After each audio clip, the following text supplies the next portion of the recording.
Hello, I'm Adam Garcia, and I like tap dancing. Well, I love it because it's an instrument. It's one of the only, with flamenco and Irish, it's one of those few forms of dance where it is a sound, an instrument. So you're playing your feet, you're playing your own rhythms. And they mic'd the taps, which is fantastic because there's a lot of shows where they kind of ignore that. And the tap dancing you kind of see it, but you don't hear it. And the important thing about tap dancing is you hear it. It is a noise-based dance. And this is thunderous and really precise, and it makes it exciting. It's tremendously exciting. It's a feel-good musical. It's bright, it's buoyant, it's bubbly, it's a bit bawdy. It's everything with a B in it, basically. No, that doesn't make sense. But it's a perfectly crafted feel-good musical, and it made me feel really good. I think it is that feel-good factor. I think the fact that it's a show that a very young audience will get, a very old audience will get, and everyone in between. It plays with the idea of musical theatre. It wasn't written in the 1930s or the 1920s. It was written much, much later to emulate that style. And therefore they can be slightly make fun of themselves doing it. And it does that, and it's written to do so. The songs are great, the dancing's amazing, the talent to be able to pull it off has to be brilliant, and it is, it's first rate. And so when you put all those things together, the costumes are brilliant, the lighting's fantastic. It's a great big musical, and it hits all the marks. I think the magic of the West End is that it is a confluence of supreme talents from every direction.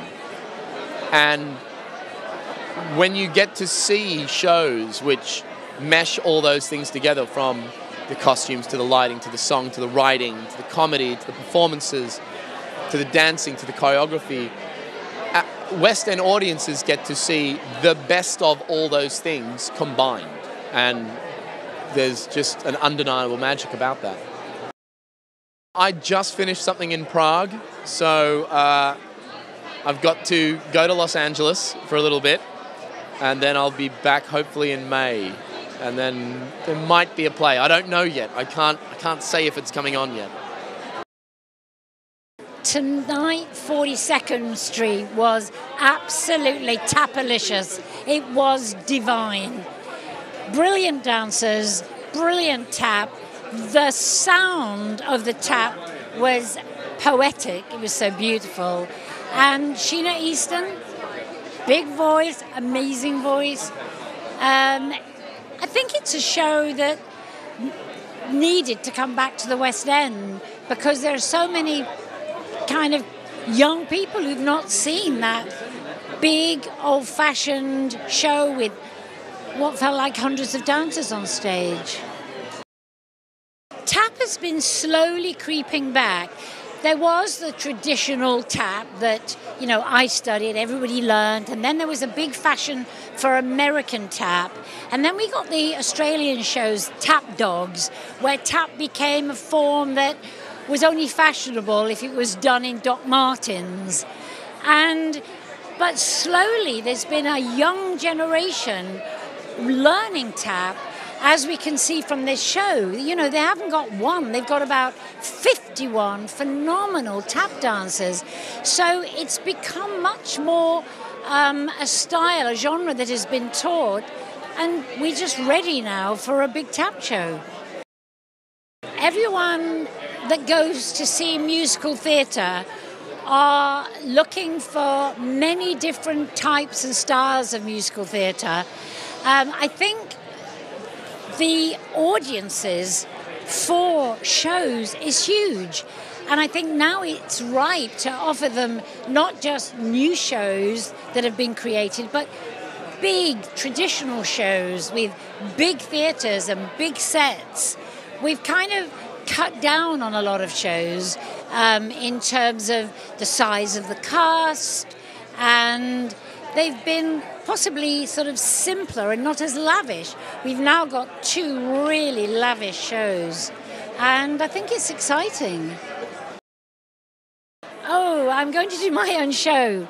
I'm going to give away all the secrets of the glitz, the glamour, and the gossip that goes on in musical theatre, in films, in videos, in TV, and all the things I've been involved in, and just chat about the many stars I've worked with and the adventure of my life. We have such a diversity of theatre. We have the best plays, we have the best musicals. I think our theatres are beautiful. Drury Lane, I think, is one of the most beautiful theatres. It's actually the first show I ever saw when I was a little girl. My dad took me to see 42nd Street at Drury Lane, and Catherine Zeta-Jones was Peggy Sawyer.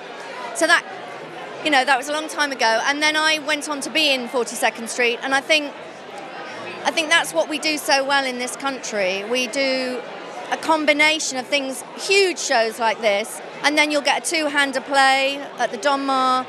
You get everything. You get new theatre, you get revivals, you get Shakespeare. Yeah, it's a pretty special place. Incredible. It was really a real kind of feel-good show. It's just so heartwarming. I think at the minute we've got such a cynical time politically, and the world all feels a bit bleak. And then you go and watch something like this. It's a really traditional musical, and it's just got everything. It's the whole rags to riches kind of, a girl's got a dream, and I absolutely loved it. And the tap numbers are amazing. And they got a standing ovation before the show had even finished. It's because it's pure escapism. The spectacle, it's that Busby Berkeley type of hundreds of girls and guys tapping away in gorgeous costumes. It's fabulous. It does give you goosebumps. And I think it's an experience that's quite hard to explain until you see it. When they're all coming down the stairs, everyone was just on their feet going crazy.